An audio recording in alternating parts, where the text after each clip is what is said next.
Hello student, good morning. आज हम आपके लिए लेसन नंबर 3 के क्वेश्चन नंबर 110 से स्टार्ट करेंगे। क्वेश्चन है 1858 ईस्वी के बाद भारत में राजनीतिक चेतना के प्रसार के क्या कारण थे। 1858 ईस्वी के बाद भारत में राजनीतिक चेतना के प्रसार के प्रमुख कारण निम्नलिखित थे। पहला कारण था भारतीयों की धीरे धीरे राजनीतिक आकांक्षाएं बढ़ने लगी। कहने का अर्थ है भारतीय लोगों की धीरे धीरे राजनीतिक इच्छाएं बढ़ने लगी, राजनीति में भाग लेने की उनकी इच्छाएं बढ़ने लगी। भारतीय सिविल सर्विस में स्थान ही नहीं, नियंत्रण करने की आकांक्षा करने लगी। आकांक्षा मतलब इच्छाएं। भारतीय सिविल सर्विस की जो परीक्षाएं थी और उनमें स्थान उनको प्राप्त होता था, तो उसके साथ वो स्थान के साथ साथ नियंत्रण भी करना चाहते थे, यानी उसमें उच्च पदों पर भी वो आसीन रहना चाहते थे। अब भारत में जनता के द्वारा चुनी हुई और उसके प्रति उत्तरदायी सरकार की मांग की जाने लगी। यानी भारतीय लोग ये चाहते थे कि जनता के द्वारा चुनी हुई सरकार हो और वह सरकार जनता के प्रति उत्तरदायी हो, ऐसी उनकी इच्छाएं थी। 1868 ईस्वी में बंगाल के प्रमुख अखबार था पैट्रियट। कौन सा था? पैट्रियट। इसके संपादक थे कृष्णदास पाल ने यह मांग की कि 1874 ईस्वी में उन्होंने भारतीयों द्वारा भारतीयों के लिए संवैधानिक सरकार के प्रारंभ की बात कही थी। तो पैट्रियट अखबार ने और उनके जो संपादक थे कृष्णदास पाल, तो उनके लिए भारतीयों के लिए भारतीयों का संविधान हो और उनकी खुद की एक सरकार, तो यह मांग उन्होंने की थी। आगे देखिए अगला क्वेश्चन। इंडियन एसोसिएशन की स्थापना कब और इसके कब हुई, इसके क्या उद्देश्य थे? 1876 में सुरेंद्र नाथ बनर्जी ने, किसने? सुरेंद्र नाथ बनर्जी ने कलकत्ता में इंडियन एसोसिएशन की स्थापना की थी। तो इंडियन एसोसिएशन की स्थापना कब हुई? 1876 में सुरेंद्र नाथ बनर्जी ने की और कलकत्ता में की थी। इसके निम्नलिखित उद्देश्य थे। पहला उद्देश्य क्या है, देखिए, भारत में स्पष्ट राजनीतिक विचार रखने वाले लोगों के दल का निर्माण करना। यानी जो स्पष्ट राजनीतिक विचार जो रखते हैं, ऐसे लोगों का एक दल बनाना। दूसरा है भारत के सभी जातियों और क्षेत्रों के लोगों को संगठित करना। भारत में जो भी जातियां हैं और उन सभी क्षेत्रों के लोग, उन सभी जातियों के लोगों को और सभी क्षेत्रों के लोगों का एक संगठन बनाना। हिंदू और मुसलमानों के बीच अच्छे संबंध स्थापित करना। हिंदू मुसलमान में जो भेदभाव है, उनके बीच अच्छे संबंधों को स्थापित करना।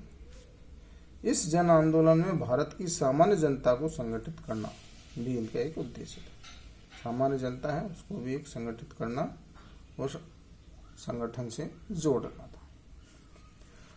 आगे देखिए अगला क्वेश्चन है, इंडियन नेशनल कांग्रेस की स्थापना के पीछे अंग्रेजों का क्या उद्देश्य था? या हम कहते हैं इंडियन नेशनल कांग्रेस की स्थापना के पीछे ब्रिटिश सरकार का, है ना, अंग्रेजों की जगह यहाँ ब्रिटिश सरकार का क्या उद्देश्य था, ये भी आ सकता है। इंडियन नेशनल कांग्रेस की स्थापना के पीछे ब्रिटिश सरकार के निम्न उद्देश्य थे। यानी इंडियन नेशनल कांग्रेस की जो स्थापना अंग्रेजों ने की थी, उनके जो अधिकारी थे एक्टर ए ओ ह्यूम, तो उन्होंने उसके पीछे एक उद्देश्य निर्धारित किए थे। तो उनका क्या उद्देश्य था, देखिए, पहला था भारतीय लोगों के मन में क्या है यह जानकारी प्राप्त करना। यानी भारतीय लोगों की भावनाओं की जानकारी प्राप्त करने के लिए इस उद्देश्य, इस संगठन की स्थापना उनका उद्देश्य था। इस संगठन में सम्मेलनों में भारतीय राजनीतिक नेताओं की भड़ास निकालना। यानी भारतीयों जो मन में बातें हैं, उन बातों को राजनीतिक नेता, जो राजनीतिक जो नेता थे, उन नेताओं की भड़ास निकालना। वो भाषणों के जरिए अपनी बात को कह सकेंगे। भारतीयों को अंग्रेजी शासन को हटाने के सशक्त प्रयास को रोकना। यदि उनके अनुसार इस संगठन की स्थापना अंग्रेजी सरकार करेगी, तो वो अंग्रेजी सरकार को हटाने के ऐसे सशक्त या अच्छे प्रयास नहीं कर पाएंगे। यानी कुछ हद तक वो इस संगठन से संतुष्ट हो जाएंगे। तो ये इनके विचार या उद्देश्य थे अंग्रेजी सरकार, इंडियन नेशनल कांग्रेस की स्थापना के पीछे। आगे देखिए अगला क्वेश्चन है, इंडियन नेशनल कांग्रेस के 4 उद्देश्य बताइए। यानी इंडियन नेशनल कांग्रेस की जो उद्देश्य थे, तो इस संगठन के क्या उद्देश्य थे? वो अंग्रेजी सरकार के उद्देश्य अलग हैं और ये उद्देश्य अलग हैं। ये संगठन के उद्देश्य हैं, वो अंग्रेजी सरकार के उद्देश्य थे जो अभी हमने पढ़े। या दिसंबर 1885 के कांग्रेस के प्रथम अधिवेशन में कौन कौन से उद्देश्य बताए गए? जो प्रथम अधिवेशन हुआ था दिसंबर 1885 में, तो उसमें क्या क्या उद्देश्य बताए? दूसरे तरीके से भी प्रश्न पूछा जा सकता है। तो देखिए, इंडियन नेशनल कांग्रेस के निम्नलिखित 4 उद्देश्य थे। पहला उद्देश्य कहता है राष्ट्र की उन्नति के लिए प्रयत्न में लगे लोगों को आपस में परिचित होने का अवसर दे। यानी जो राष्ट्र की उन्नति और जो आज़ादी के लिए जो संघर्ष कर रहे हैं, उन लोगों को आपस में परिचित होने का क्या मिलेगा? इसमें अवसर मिलेगा। यानी इस संगठन के जरिए लोगों को आपस में एक दूसरे को जानने का अवसर प्राप्त होगा। आने वाले वर्षों में कार्यक्रम पर विचार करना कि आने वाले वर्षों में हमें क्या क्या कार्यक्रम करने हैं, क्या क्या योजनाएं बनानी है, उसके बारे में इस पर विचार करना। तीसरा है ब्रिटिश साम्राज्य के प्रति पूरी निष्ठा और भक्ति रखते हुए इंग्लैंड की संसद द्वारा तय किए गए सिद्धांतों के विरुद्ध किए जाने वाले भारत सरकार के कार्यों का क्या करना है? विरोध करना। जो अंग्रेजों ने बात कही, यानी ब्रिटिश साम्राज्य के प्रति निष्ठा रखेंगे, भक्ति रखेंगे और ऐसे किसी भी कार्य का विरोध करेंगे जो इंग्लैंड की सरकार के द्वारा तय किए गए सिद्धांतों का क्या होगा? विरुद्ध होगा, यानी अंग्रेजों का साथ देंगे। अप्रत्यक्ष रूप से यह संगठन भारतीय संसद का रूप ग्रहण करेगा। आगे ये था कि ये संगठन क्या बनेगा? भारतीय संसद का रूप ग्रहण करेगा और इस बात का उचित जवाब देगा कि यह सोच कि भारत के चुने हुए प्रतिनिधि शासन व्यवस्था करने की योग्यता नहीं रखते हैं। कहने का अर्थ यह है कि ये उस बात का जवाब देगा कि भारत के लोग ये सोचते हैं, कई लोग, कि भारत के जो व्यक्ति हैं वो प्रतिनिधि शासन करने की योग्यता नहीं रखते हैं। तो उसका जवाब भी ये संगठन देगा। आगे देखिए अगला क्वेश्चन, इंडियन नेशनल कांग्रेस की स्थापना कब हुई और कैसे हुई, किस प्रकार हुई?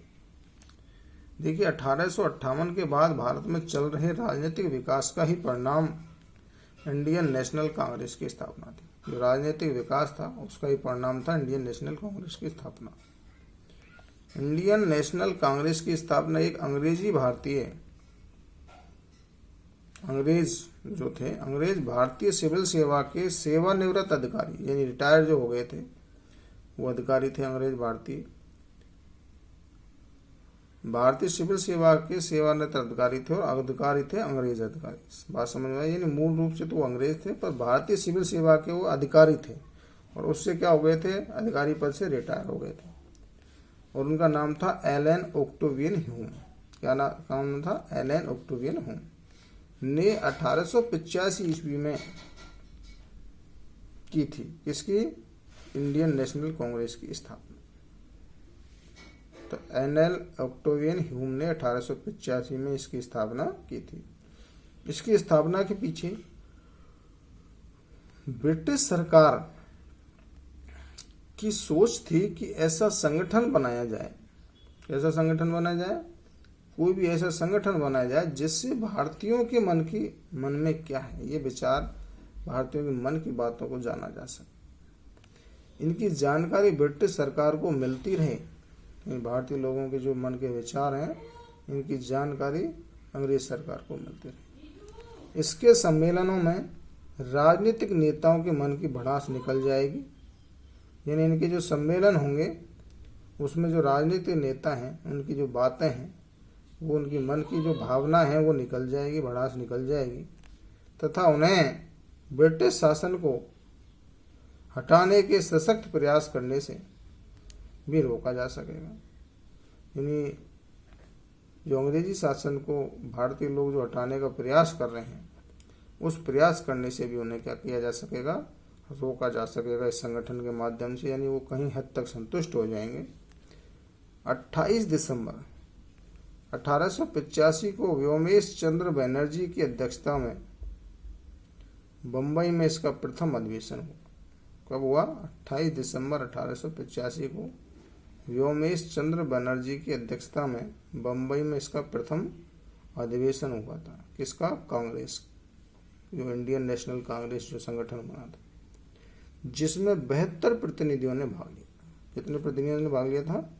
72 प्रतिनिधियों ने इसमें भाग लिया था। इसमें इंडियन नेशनल कांग्रेस के प्रथम अधिवेशन, और प्रथम अधिवेशन कब हुआ? 28 दिसंबर 1885 को हुआ, जिसके अध्यक्ष थे व्योमेश चंद्र बनर्जी, ये ध्यान रखें। और यह सम्मेलन मुंबई में संस्कृत कॉलेज में हुआ था।